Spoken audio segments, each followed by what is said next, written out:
Hey, everybody, it's Eddie from Tokyo. This is your cryptocurrency update from Japan. And I just can't stop thinking about this new product that Ripple is going to launch and putting it in their words from the new job posting for the director that they're looking for associated with loans. RippleNet traditionally served its customers with cross-border payment offerings. So we all know that the software that they have designed is intersecting with these payment rails all across the globe, and coupled with the digital asset XRP, this is eliminating the setup cost and the maintenance of nostro vostro accounts. These banks, which have maybe 100, 150, sometimes 200 correspondent banking partners, have to maintain these nostro accounts, and it's tying up their very precious working capital. You can see in this McKinsey PDF that the cost of a remittance going across the globe is very costly when it comes to the nostro vostro liquidity. It is shown here in the gray. And in order to be competitive with these new neobanks, they have to bring their costs down 90 to 95%, because some of those neobanks are doing it for just $1 or $2. So if they're going to stay in the business, they have to get rid of this nostro vostro liquidity. And I found a new PDF that I'd not seen before. This is by Ryan Gaylor. He is the Ripple Director of On-Demand Liquidity for Global Partner Infrastructure. He's been in that position since 2017. He's responsible for a global team tasked with building out the XRP on-demand liquidity offering. And you can see on the right that the global e-commerce sales are going to the moon, while this correspondent banking relationships declining. So it's getting more and more difficult to do international cross-border remittances the old way, and the timing is perfect for this company to be successful and for the use of the digital asset XRP. All right, this new position, they listed it this week, and it's a new product, and it is expanding the company into loans. The person that will be hired is going to take it from concept to launch, and it's for the RippleNet customers. The director of this position needs to be very cross-functional, because they're going to work with more than one team at Ripple, and they also have to work with partners and customers. So keep in mind, this is all about working capital loans. Now, why loans? I'll tell you why, and why I think it makes sense. Chris Larsen, co-founder of Ripple, he helped invent the financial e-commerce world by creating eLoan back in 1997. He sold this company for $300 million, and then he went on to build Prosper.com.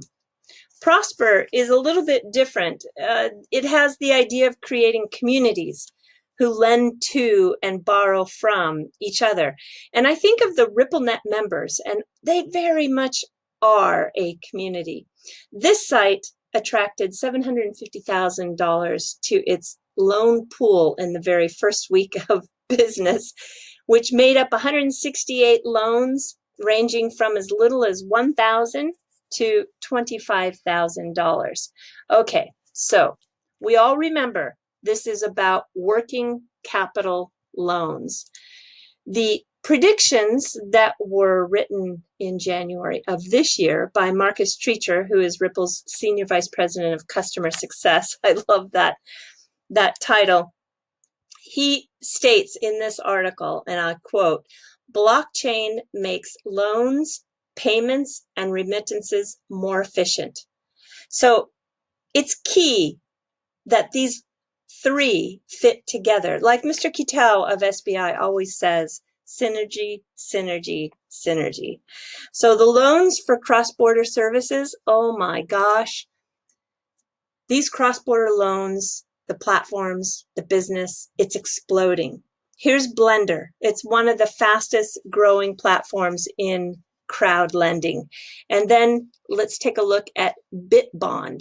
They're matching credit-worthy SMEs, the small to middle-sized enterprises, SMEs, to investors. So they have a little bit of a different angle on this. So far, to date, they have 13 million euro in small business loans in over 80 countries. So this is truly a global business. And then one of the most vibrant lending platforms is out of Dubai. And it is a platform specifically for driving growth in SMEs.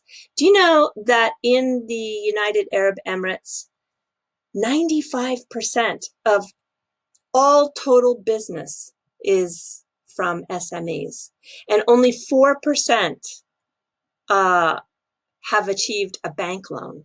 So you can see there's a big gap here. Okay, I want you to listen to this. They have a slightly different take on the SME loan platform, but I think it's still, you're going to see the opportunity, and I think you'll really understand the business a little bit better. So just have a listen to about a minute of this. Looking to get more from your investments? Beehive is the first regulated peer-to-peer lending platform in MENA.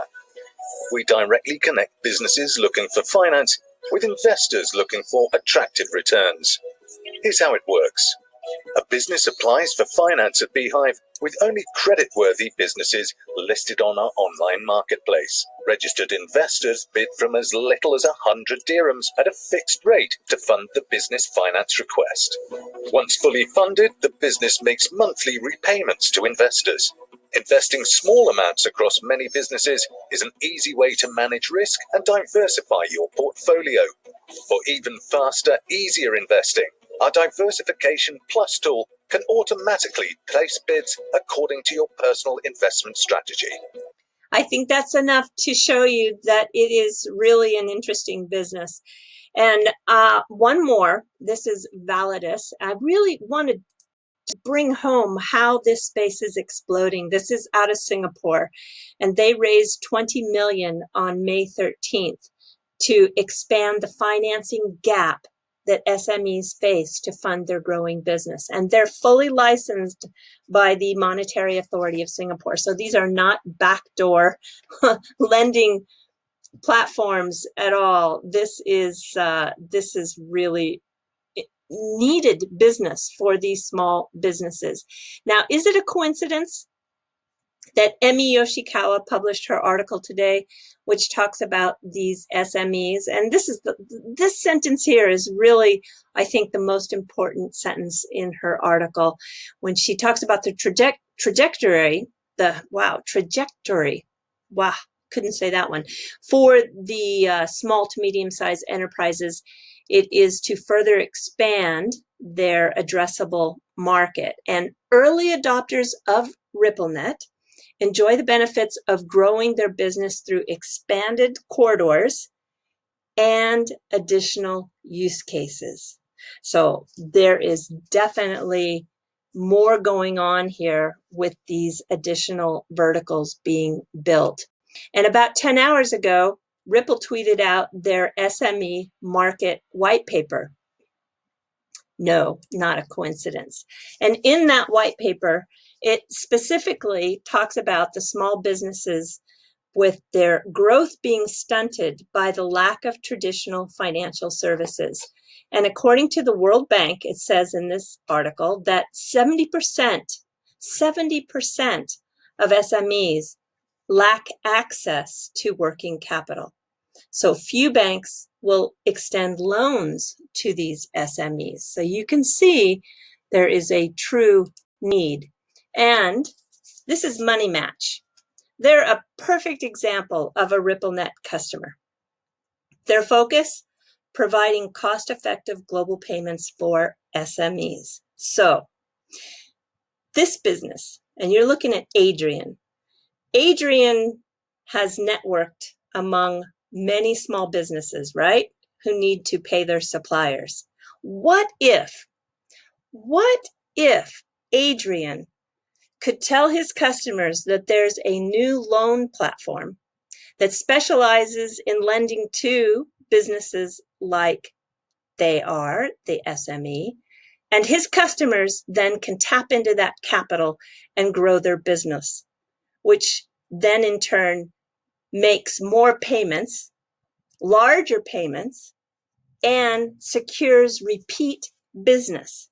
Does it make sense? I think, of course, it makes sense. Now, does it make sense for XRP? Think about it. You're driving demand, which, first, you have to make these corridors more attractive for an on-demand liquidity provider to be involved. It's a little bit of the chicken and egg that David talks about. You can't have liquidity if you don't have people to facilitate that liquidity. You can't find the facilitator if you don't have the demand. Okay? That's been said many times. And secondly, reoccurring payments. These are loan payments that have a reoccurring schedule, and they're predictable by that schedule. So it provides a way that you can forecast your growth, not only for Ripple's growth, but for the payment provider's growth and for the SME's growth. I see it as the razor and the razor blade. This is not a one-off shave. This razor gets a new blade every month. The razor is the loan, the blade is XRP. So whoever gets this position is going to report to Amir. And this is Amir Sarhangi. He's a guy who is working for Ripple now and was previously with Google. And he was the one that they quoted in the release when Ripple acquired the Icelandic company Algrim in September. The team of engineers that they picked up in that acquisition are expected to play a key role in developing Ripple's on-demand liquidity program. And then Amir said that this team hits the ground running as opposed to building out a team that has to gain this knowledge. So they have digital asset experience. And when you go to Amir's Twitter site, he's only had 6 tweets in the last 8 months. 4 of them have been about the acquisition of Algrim. So I think he is taking care of this team. And the welcome tweet was put out by him when they were congratulating the Reykjavik team as becoming an engineering hub for them in Iceland. And if I take you to show you that the front of their LinkedIn page all show this on-demand liquidity at Ripple. These guys are busy and they're building something now. Are they building the loans platform? I don't know. But I'm just saying that because Amir is taking care of them and the new director is going to report to Amir, very possible that this is the team that is building that new product. So another vertical that has beautiful synergy. All right, everybody, I am taking you to the fluff. This is what many of the rice paddies look like in May right now in Japan. This is terraced rice farming, and it's done because there is so much mountainous terrain here in Japan that the farmers have to get very creative in the way that they cultivate the land. But I think it's beautiful. I know that the rice is also beautiful when it's in like a little over knee high. That's about the end of July. It's always very, very, very hot and humid, but the green is quite beautiful. But when the fields get irrigated like this, and in the sunrise and sunset, there is this beautiful glow off the water that is just very special. And it reminded me that it's just not the food that rice provides as a staple for Japan, but they also are using all parts of that rice, including the straw. And that straw here, you can see this is called a shiminawa, and it comes in many sizes. Usually it's braided or twisted. This happens to be a very large one, but it purifies the area, and it also designates the place that is sacred. This straw, though, can be used for decorative items or even functional. This is a very functional way to use it, where it's securing a sake barrel. And you can see that it's even though it's functional, it's still so beautiful. But you find the straw used in tatami flooring and crafts and all sorts of use cases. Yeah, like the digital asset XRP, huh?